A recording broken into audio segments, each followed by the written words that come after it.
Syria में मचा है कत्लेआम। शिया मुस्लिमों को चुन चुन कर घर से निकाला जा रहा है और उन्हें गोली मारी जा रही है। सड़क पर लाशों का अंबार और हर घंटे मौत का आंकड़ा बढ़ता जा रहा है। कभी इस्लामिक स्टेट के आतंक से सीरिया दहला था, जब अबू बकर बगदादी ने आतंकियों को यहां रक्तपात किया था। बीच चौराहे पर लोगों की गर्दन काट दी गई थी। फांसी के फंदे पर लोगों को लटकाया जाता था। इस बार सीरिया में जो हो रहा है वो उससे भी भयानक है। सीरिया में हालात तेजी से बिगड़ रहे हैं और गृह युद्ध की आग में जल रहे देश में अब सिर्फ खूनी खेल हो रहा है।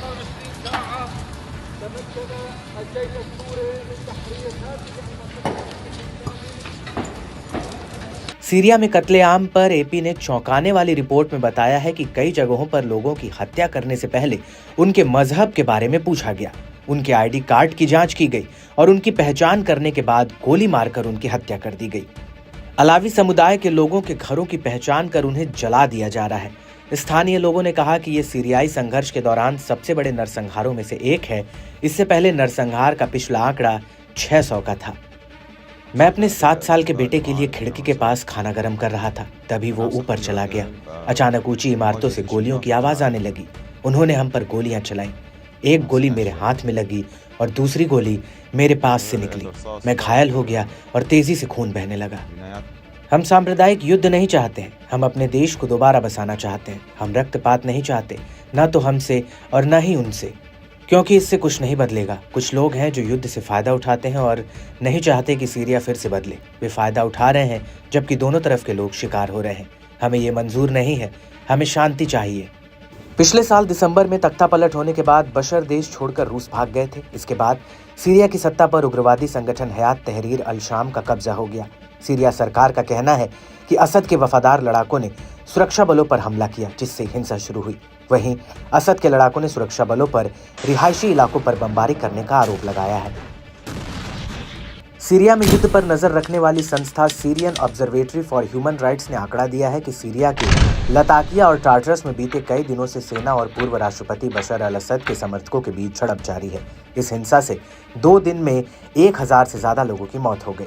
मौतों का ये आंकड़ा 2011 में सीरियाई गृह युद्ध के बाद सबसे ज्यादा है। संस्था के मुताबिक सुरक्षा बलों ने अलावी मुस्लिम समुदाय के 745 से ज्यादा लोगों की हत्याएं कर दी हैं। इनमें से ज्यादातर को फांसी दे दी गई। इसके अलावा असद समर्थक 148 लड़ाके भी मारे गए हैं।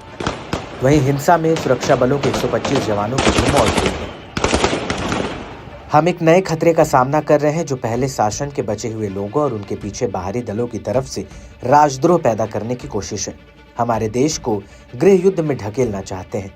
उनका मकसद है देश को तोड़ना और इसकी एकता को खत्म करना। मेरा दावा है कि पूरी मजबूती और बिना किसी ढील के उन सभी लोगों से निपटा जाएगा जो नरसंहार में शामिल हैं और जिन लोगों ने हम पर हमला किया है। दरअसल सीरिया में अलावी समुदाय के लोगों और महिलाओं से ज्यादती हो रही है। अलावी समुदाय शिया इस्लाम की एक शाखा है जो सीरिया के तटीय इलाकों, खासकर लटाकिया और टार्टरूस में बसा है। ये समुदाय दशकों तक सीरिया की सत्ता में प्रभावी रहा, क्योंकि पूर्व राष्ट्रपति बशर अल असद खुद अलवी थे। असद शासन में इस समुदाय को विशेष लाभ मिलता है, जिसमें बहुसंख्यक सुन्नी आबादी में असंतोष था। बशर अल असद के सीरिया से भागने के बाद उनका गुस्सा अब अलवी समुदाय को नरसंहार के रूप से झेलना पड़ रहा है।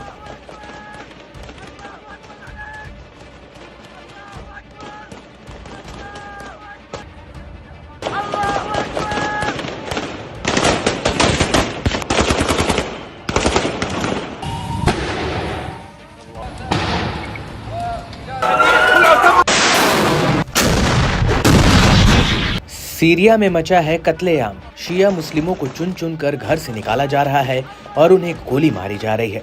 सड़क पर लाशों का अंबार और हर घंटे मौत का आंकड़ा बढ़ता जा रहा है।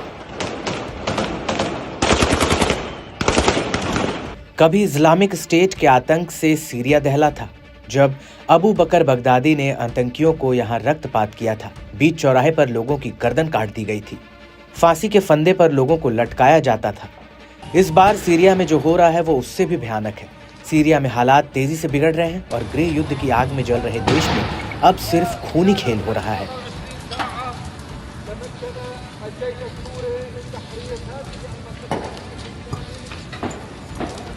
सीरिया में कत्लेआम पर एपी ने चौंकाने वाली रिपोर्ट में बताया है कि कई जगहों पर लोगों की हत्या करने से पहले उनके मजहब के बारे में पूछा गया, उनके आईडी कार्ड की जांच की गई और उनकी पहचान करने के बाद गोली मारकर उनकी हत्या कर दी गई।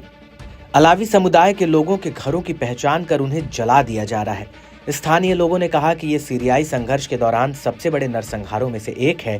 इससे पहले नरसंहार का पिछला आंकड़ा 600 का था।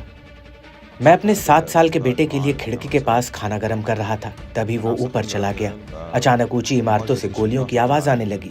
उन्होंने हम पर गोलियां चलाई। एक गोली मेरे हाथ में लगी और दूसरी गोली मेरे पास से निकली। मैं घायल हो गया और तेजी से खून बहने लगा।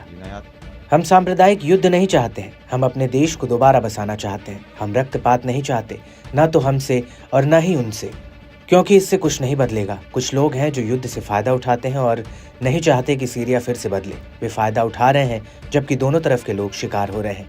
हमें ये मंजूर नहीं है, हमें शांति चाहिए।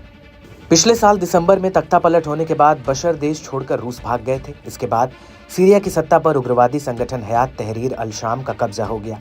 सीरिया सरकार का कहना है कि असद के वफादार लड़ाकों ने सुरक्षा बलों पर हमला किया, जिससे हिंसा शुरू हुई। वहीं असद के लड़ाकों ने सुरक्षा बलों पर रिहायशी इलाकों पर बमबारी करने का आरोप लगाया है। सीरिया में युद्ध पर नजर रखने वाली संस्था Syrian observatory for human rights ने आंकड़ा दिया है कि सीरिया के लताकिया और टार्टरस में बीते कई दिनों से सेना और पूर्व राष्ट्रपति बशर अल असद के समर्थकों के बीच झड़प जारी है। इस हिंसा से 2 दिन में 1000 से ज्यादा लोगों की मौत हो गई। मौतों का ये आंकड़ा 2011 में सीरियाई गृह युद्ध के बाद सबसे ज्यादा है। संस्था के मुताबिक सुरक्षा बलों ने अलावी मुस्लिम समुदाय के 745 से ज्यादा लोगों की हत्याएं कर दी हैं। इनमें से ज्यादातर को फांसी दे दी गई। इसके अलावा असद समर्थक 148 लड़ाके भी मारे गए हैं। वहीं हिंसा में सुरक्षा बलों के 125 जवानों की भी मौत हुई है। हम एक नए खतरे का सामना कर रहे हैं, जो पहले शासन के बचे हुए लोगों और उनके पीछे बाहरी दलों की तरफ से राजद्रोह पैदा करने की कोशिश है। हमारे देश को गृह युद्ध में ढकेलना चाहते हैं। उनका मकसद है देश को तोड़ना और इसकी एकता को खत्म करना। मेरा दावा है कि पूरी मजबूती और बिना किसी ढील के उन सभी लोगों से निपटा जाएगा जो नरसंहार में शामिल हैं और जिन लोगों ने हम पर हमला किया है। दरअसल सीरिया में अलावी समुदाय के लोगों और महिलाओं से ज्यादती हो रही है। अलावी समुदाय शिया इस्लाम की एक शाखा है जो सीरिया के तटीय इलाकों, खासकर लताकिया और टार्टरूस में बसा है। ये समुदाय दशकों तक सीरिया की सत्ता में प्रभावी रहा, क्योंकि पूर्व राष्ट्रपति बशर अल असद खुद अलवी थे। असद शासन में इस समुदाय को विशेष लाभ मिलता है, जिसने बहुसंख्यक सुन्नी आबादी में असंतोष था। बशर अल असद के सीरिया से भागने के बाद उनका गुस्सा अब अलवी समुदाय को नरसंहार के रूप से झेलना पड़ रहा है।